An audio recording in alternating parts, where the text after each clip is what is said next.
ಗಿಲ್ಲಿ ನಟ ಚೆನ್ನಾಗಿ ಕಾಮಿಡಿ ಮಾಡ್ತಾನೆ, ತುಂಬ ನೋಡೋಕೆ ಇಂಟ್ರೆಸ್ಟ್ ಇದೆ. ಮತ್ತು ಕಾವ್ಯನೂ ಜೋಡಿ ಪೇರ್ ಚೆನ್ನಾಗಿದೆ, ಇಬ್ಬರದು ನೋಡ್ತಿದ್ರೆ ಇಂಟ್ರೆಸ್ಟ್ ಬರುತ್ತೆ ನೋಡೋಕ್ಕೆ. ಮತ್ತು ಇವನು ಚಂದ್ರಪ್ರಭಾನೇನೆ ಎಲ್ಲ ಅಳ್ತಿದ್ದ, ಅವನದೇ ಒಂದು ಫೀಲ್ ಆಯಿತು. ಮತ್ತು ಇನ್ನೊಬ್ಬ ಅವ್ರು ಯಾರಪ್ಪ, ಡಾಕ್ ಸತೀಶ, ಈ ಚಂದ್ರಪ್ರಭುಗೆ ಇನ್ನೊಬ್ರು ಇದ್ದಾರೆ, ಅದೇ ಡಾಕ್ ಸತೀಶ್. ಅವ್ರೇನ್ ಆ ಥರ ಆಡ್ತಾರೆ, ತುಂಬಾ ಬೇಜಾರಾಯ್ತದಪ್ಪ. ಬಾತ್ರೂಮ್ಗೆ ಹೋಗಿ ಸೇರ್ಕೊಂಡ್ರೆ ಅಲ್ಲೇ ಲಾಕ್ ಆಗ್ಬಿಡ್ತಾರೆ, ಆಚೆನೆ ಬರಲ್ಲ. ಚಂದ್ರಪ್ರಭುಗಂತೂ ತುಂಬಾ ಅನ್ಸಿದ್ದಾರೆ, ಅದು ನೋಡಿದ್ರೆ ಬೇಜಾರಾಗುತ್ತೆ. ಆದ್ರೆ ಚೆನ್ನಾಗಿ ನಡೆಸ್ತಾ ಇದ್ದಾರೆ, ಆಟ ಆಡ್ತಾ ಇದ್ದಾರೆ, ಎಲ್ಲ ನೋಡೋಕೆ ತುಂಬಾ ಇಂಟ್ರೆಸ್ಟ್ ಬರುತ್ತೆ.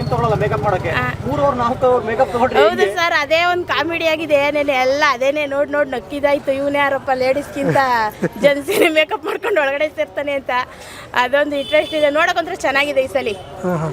ಯಾರು ಇಷ್ಟ ಆಗ್ತಾರೆ? ನನಗೆ ವಿನ್ ಆಗ್ಬೇಕಾಗಿರೋದು ಹುಡುಗಿ ರಕ್ಷಿತಾ ಇದ್ದಾಳಲ್ಲ, ಅವಳು ವಿನ್ ಆಗ್ಬೇಕಂತ ನನಗಿಷ್ಟ. ಚೆನ್ನಾಗಿ ಆಡುತ್ತೆ, ಈಗ ಬಂದಿರೋ ಪ್ರತಿಭೆ ಅದು. ಮಾಮೂಲಿ ನಮ್ಮಂತ ಜನಗಳ ಮನೆಯಿಂದ ಬಂದಿದೆ, ಚೆನ್ನಾಗಿರ್ಲಿ ಅಂತ ಇದು ಮಾಡ್ತೀವಿ. ಅವರು ಆಡ್ತಾರೆ ಪಾಪ, ಇನ್ನೊಂದು ಸ್ವಲ್ಪ ಅವ್ರಿಗಿಂತ ಏಜ್ ಆಗಿದೆ ಅವ್ರಿಗೆ. ಈಗ ಬರ್ತಾ ಇರೋ ಪ್ರತಿಭೆಗಳು ಚಾನ್ಸ್ ಸಿಕ್ಕರೆ ಮುಂದೆ ಫಿಲಮಲ್ಲೋ ಏನದ್ರಲ್ಲೋ ಮುಂದೆ ಬರ್ತಾರೆ. ಅವ್ರ ಹಳ್ಳಿಯಿಂದ ಬಂದಿರೋರು ವಿನ್ ಆಗಬೇಕು, ಆದರೆ ಇವ್ರುಗಳಿಗೆ ಚಾನ್ಸ್ ಸಿಗಲಿ.